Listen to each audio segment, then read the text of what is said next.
Selamat pagi, salam jumpa dalam pembelajaran PPKN untuk kelas 6C dan kelas 6D. Nah, sebelum kita memulai pembelajaran kita, mari kita satukan hati, kita bersatu di dalam doa. Segala puji syukur hormat kami hanya untuk-Mu ya Bapa, yang kami panjatkan dengan segala kerendahan hati kami. Pada pagi hari ini Tuhan, kami mau memulai aktivitas kami melalui pembelajaran yang akan kami laksanakan.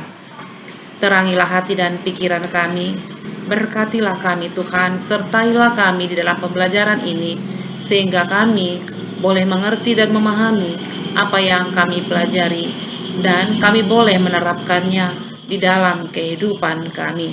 Ampunkan segala dosa dan pelanggaran kami melalui darah anak-Mu, Tuhan Yesus Kristus Juru Selamat kami.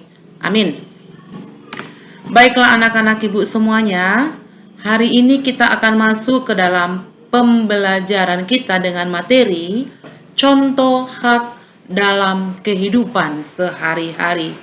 Di kelas 5, kita sudah belajar tentang hak dan kewajiban. Nah, sebelumnya kita harus tahu dulu apa itu hak. Hak adalah sesuatu yang harus diperoleh setiap orang sejak lahir. Hak itu sudah ada sejak kita lahir, ya. Sudah dibawa hak yang hakiki yang sudah kita miliki sejak kita lahir. Hak merupakan suatu yang kita peroleh di dalam keluarga, sekolah, masyarakat, dan juga lingkungan lainnya. Nah, sekarang kita mau melihat hak kita di dalam kehidupan sehari-hari. Nah, yang pertama kita berangkat dari rumah, ya. Hak yang pertama kita bicarakan adalah hak kita di rumah. Sebagai seorang anak, kamu berhak di rumah mendapatkan kasih sayang dari orang tua. Ya. Yang kedua, kamu mendapatkan makanan dan minuman yang bergizi. Yang ketiga, memperoleh uang saku. Yang keempat, kamu juga berhak mendapatkan pakaian. Yang kelima, kamu sebagai seorang anak memperoleh hak juga, yaitu di dalam fasilitas untuk belajar. Nah, kemudian ya, ini satu contoh, ya, contoh gambar yang menunjukkan hak kamu di rumah. Kamu berhak mendapat perhatian, mendapat kasih sayang dari orang tua. Nah, sekarang hak kamu di sekolah. Apa hak kamu di sekolah? Pertama, kamu berhak mendapatkan pelajaran dari guru. Yang kedua, kamu berhak memperoleh nilai. Yang ketiga, kamu berhak menerima rapot dari hasil belajar.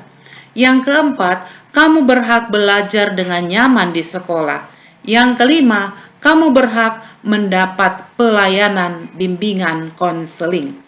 Nah, ini contoh ya. Ini hak kamu di sekolah, yaitu kamu berhak untuk membaca di perpustakaan. Kamu berhak mendapatkan ilmu dari buku-buku yang disediakan di perpustakaan. Oke, anak ya.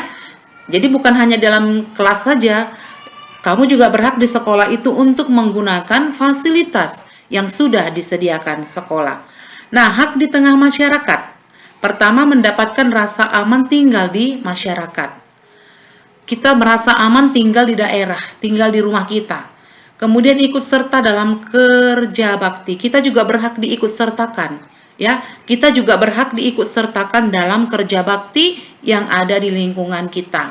Kemudian kita juga berhak ikut berkumpul dengan warga masyarakat. Yang keempat, kita juga berhak mendapatkan pelayanan posyandu untuk balita. Kemudian kita juga berhak mendapatkan informasi kegiatan masyarakat. Nah, contoh ini, kita berhak ketika kita mengikuti rapat untuk pemilihan ibaratnya apapun itu struktur-struktur yang diperlukan di lingkungan masyarakat, kita juga berhak untuk dipilih. Ya, kita punya hak suara untuk menentukan pendapat juga ya, Nak ya. Nah, ini contoh-contoh hak yang bisa kita lihat di lingkungan rumah, di lingkungan sekolah, dan di lingkungan masyarakat.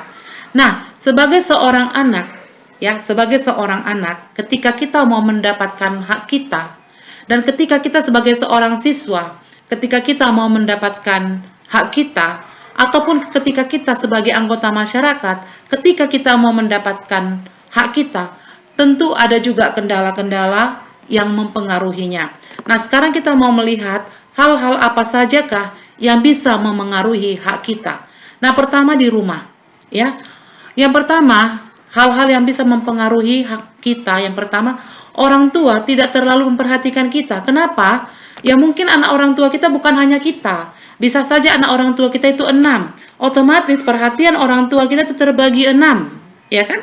Otomatis perhatian orang tua kita itu terbagi 6. Dia tidak fokus kepada kita secara utuh. Selain itu, selain dia memperhatikan kita, orang tua kita juga itu harus mencari nafkah untuk memenuhi kebutuhan kita setiap harinya.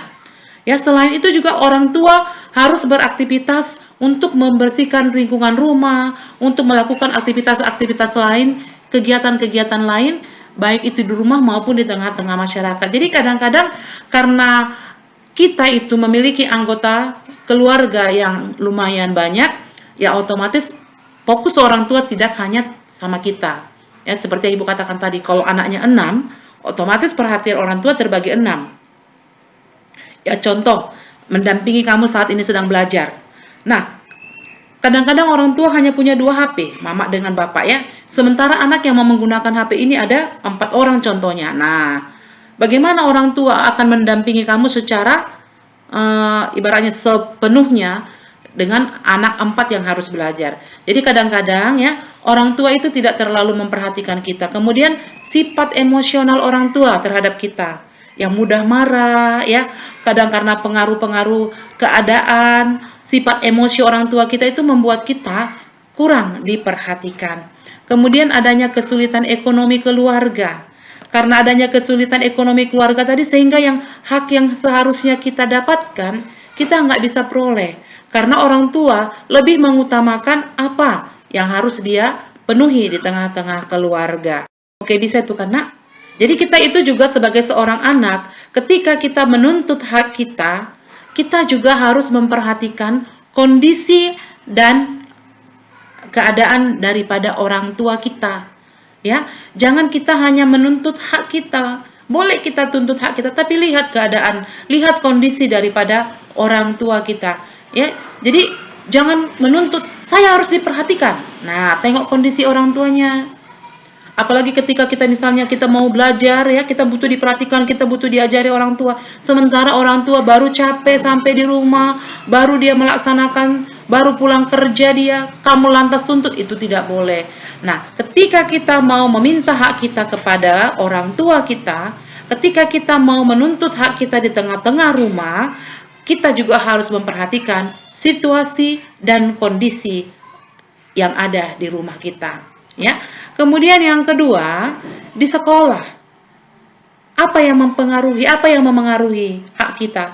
Pertamanya, pertama itu adanya teman yang tidak bersahabat.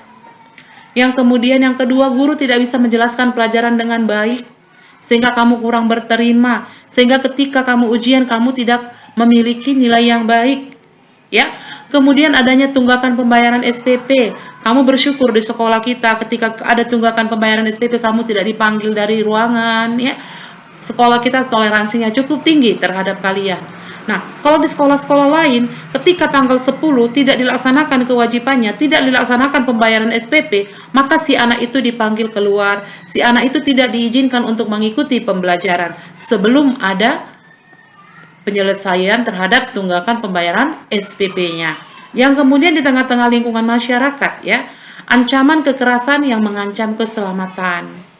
Ya, ketika pulang malam misalnya ya, tidak bisa kenapa ada orang yang seperti sekarang dibegal-begal, kemudian tidak adanya forum komunikasi masyarakat, kemudian dikucilkan oleh masyarakat.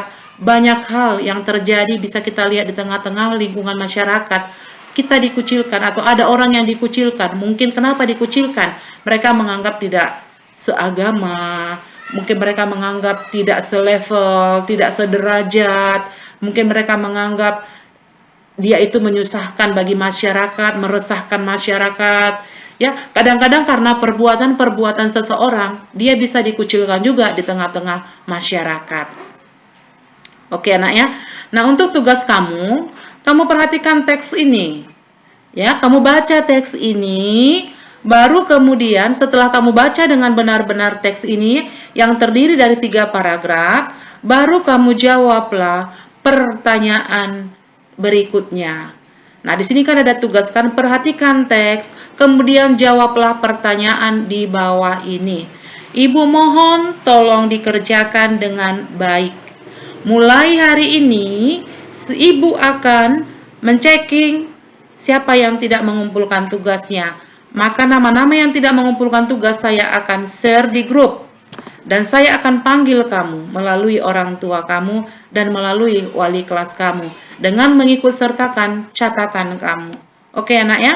Jadi sampai di sini pembelajaran kita hari ini. Semoga bermanfaat bagi kita semua. Tuhan memberkati. Shalom.